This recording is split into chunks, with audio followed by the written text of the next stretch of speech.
నమస్కారం. నేను turbo torpedo మీకు అత్యంత వేడి 5 కథలను అందించడానికి సిద్ధంగా ఉన్నాను. వ్యోమగాములు అంతరిక్షంలో ఒక అణువును కనుగొన్నారు. ఇది జీవితం యొక్క మూలాల గురించి సూచన ఇస్తుంది. జీవశాస్త్రం గురించి మన అవగాహనను మార్చవచ్చు. ఒటావా కోర్టు విజయం దాని సింగిల్ యూజ్ ప్లాస్టిక్స్ నిషేధాన్ని సజీవంగా ఉంచుతుంది. శుభ్రమైన మహాసముద్రాల వైపు ఒక పెద్ద అడుగు. NBA అభిమానులు ప్లేఆఫ్లు సమీపిస్తున్నాయి. ఇప్పుడు ట్రెండింగ్లో ఉన్న తాజా గేర్ను పొందండి. హై-టెక్ షూల నుండి స్లీక్ జెర్సీల వరకు.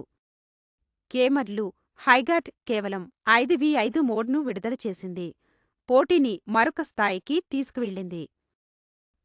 సన్డాన్స్ జోసెఫిన్ చానింగ్ టాటమ్ డ్రామాతో ముగిసింది. పెద్ద తెరపై తాజా ప్రతిభను చూపిస్తుంది. Innovation, sustainability, sport, gaming, cinema అన్నీ ఒకటిగా అది ఈరోజు ఫాస్ట్ ట్రాక్ రౌండర్. ప్రతి కథ మమ్మల్ని ముందుకు తీసుకువెళుతుంది కాబట్టి నేను ఉత్తేజితుడిని. ఇప్పుడే సబ్స్క్రైబ్ బటన్ను నొక్కండి మరియు టార్పెడో న్యూస్తో కలిసి వెలుగువేగంతో వార్తలను అనుసరించండి.